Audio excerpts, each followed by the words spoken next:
Hello guys, this is Siddharth from dark बाज़ार। आज की हमारी स्टोरी है शिमला की, जहां एक टनल है जिसका नाम है टनल 33।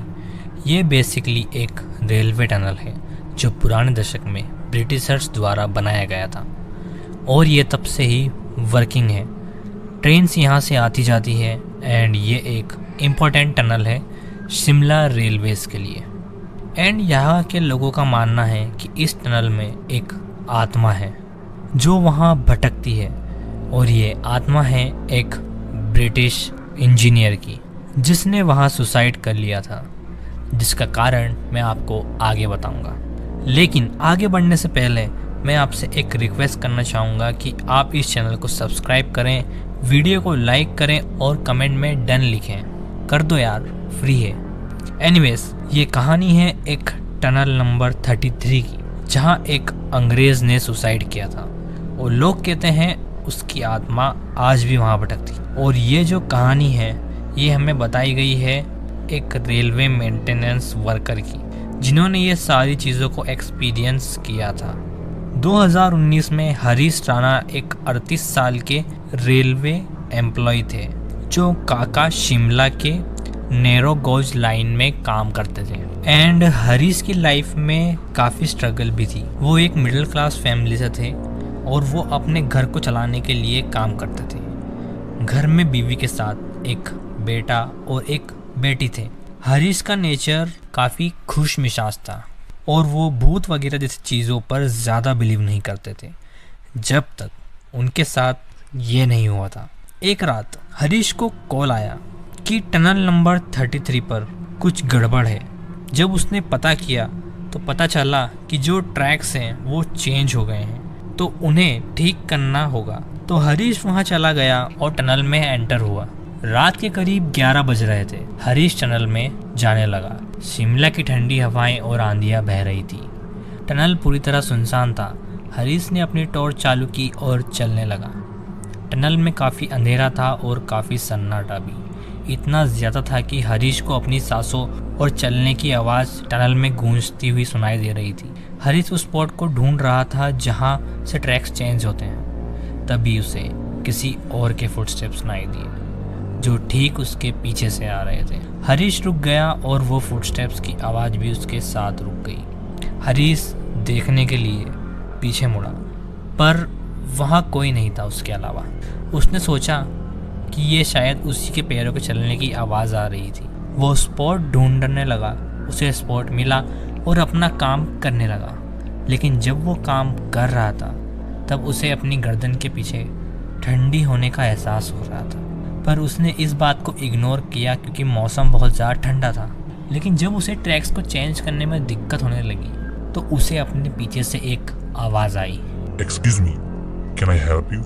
जब उन्होंने पीछे मुड़कर देखा तो उन्हें एक लंबा ब्रिटिश लुकिंग आदमी दिखा जो पुरानी कॉलोनियल कोट पहने खड़ा था, जिसका चेहरा बिल्कुल फीका था, ऑलमोस्ट ग्रेइश। हरीश ने सोचा कि ये शायद कोई टूरिस्ट होगा, पर उसे हैरानी भी थी कि ये आदमी अगर अभी चलकर आया है तो मुझे इसके कदमों की आवाज़ क्यों नहीं आई और ये इतनी रात को यहाँ कर क्या रहा है।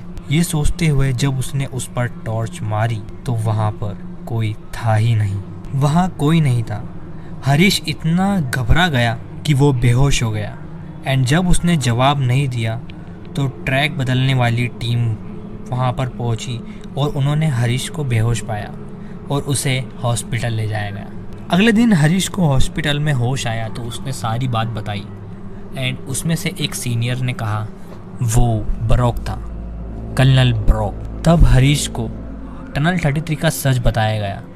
दरअसल ब्रिटिश एरा में कर्नल ब्रॉक को एक टास्क मिला टनल डिज़ाइन करने का, लेकिन उसकी गलत कैलकुलेशन की वजह से वो एंड्स कभी मिला नहीं पाया, जिस पर ब्रिटिश अथॉरिटी ने उसे काफ़ी ज़्यादा इंसल्ट किया और उस पर फाइन लगा दिया। डिप्रेशन में आने से उसने उसी टनल के अंदर अपने आप को गोली मारकर सुसाइड कर लिया और तब से उसकी आत्मा उसी टनल में कैद है। ये सब होने के बाद हरीश ने एक एक्सपेरिमेंट करना चाहा। वो एक बार फिर टनल में गया और अपने फ़ोन की रिकॉर्डिंग ऑन करके बाहर आ गया। अगले दिन जब उसने फ़ोन की रिकॉर्डिंग चेक की तो उसमें एक आवाज़ सुनाई दी जो थी, They blamed me. I just wanted to build something beautiful. And उसके बाद एक गन शॉट की आवाज़ आई। हरीश काफ़ी ज़्यादा डर गया और रिकॉर्डिंग डिलीट कर दी। लेकिन उस रात के बाद उसे सपने में एक ही चेहरा दिखाई देता था, जो था कर्नल ब्रॉक का चेहरा। और वो इतना ज़्यादा परेशान हो गया था कि उसने शिमला ही छोड़ दिया और वो वापस कभी नहीं आया। एंड अब वो कहाँ है ये भी किसी को नहीं पता।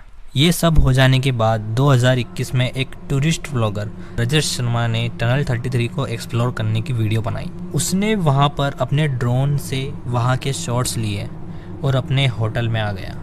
लेकिन जब वो वीडियो एडिट कर रहा था तब उसे एक मिली सेकेंड की फ्रेम में एक आदमी दिखा जो टनल के बीचों बीच खड़ा था और वो हवा में था, ज़मीन से थोड़ी ऊंचाई पर, और उसका चेहरा जो था वो साफ नहीं दिख रहा था। इसलिए रजत के दिमाग में आया क्यों ना कल वहाँ जाकर देखा जाए, एंड अगर वहाँ सच में कुछ ऐसा है तो वहीं जाकर उसकी वीडियो बनानी चाहिए। तो अगले दिन रजत वहाँ पहुँचा और कैमरे की रिकॉर्डिंग ऑन करके अंदर चला गया। 3 दिन बाद रजत के घर वालों ने पुलिस स्टेशन में रजत की मिसिंग फाइल कंप्लेंट की। तो शिमला पुलिस ने होटल से जानकारी ली तो उन्हें पता चला कि रजत होटल से रात को कहीं घूमने गया था और वो वापस नहीं आया।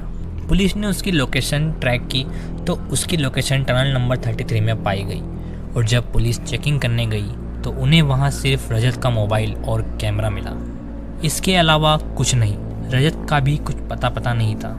पुलिस ने रजत की फ़ोन की चेकिंग की और जब उन्होंने वीडियोस देखी तो सभी हैरान रह गए। रजत की वीडियो रिकॉर्डिंग में रजत खुद को फिल्म कर रहा था टनल के अंदर और वो कह रहा था कि वो अकेला है। लेकिन वीडियो में पुलिस वालों को एक आदमी दिखाई दे रहा था जो रजत से थोड़ी ही दूरी पर था, जो उसके पीछे चल रहा था, पर उसका चेहरा साफ नहीं दिख रहा था। और आगे थोड़ी ही देर में रजत पर किसी चीज़ का हमला हुआ और उसका फ़ोन गिर गया। रजत की मदद मांगने की आवाज़ सुनाई दी और अचानक सब शांत हो गया। मोबाइल में कुल 6 मिनट की रिकॉर्डिंग थी और रिकॉर्डिंग के एंड होने के पहले उसमें एक आवाज़ रिकॉर्ड हुई जो थी, Excuse me, can I help you?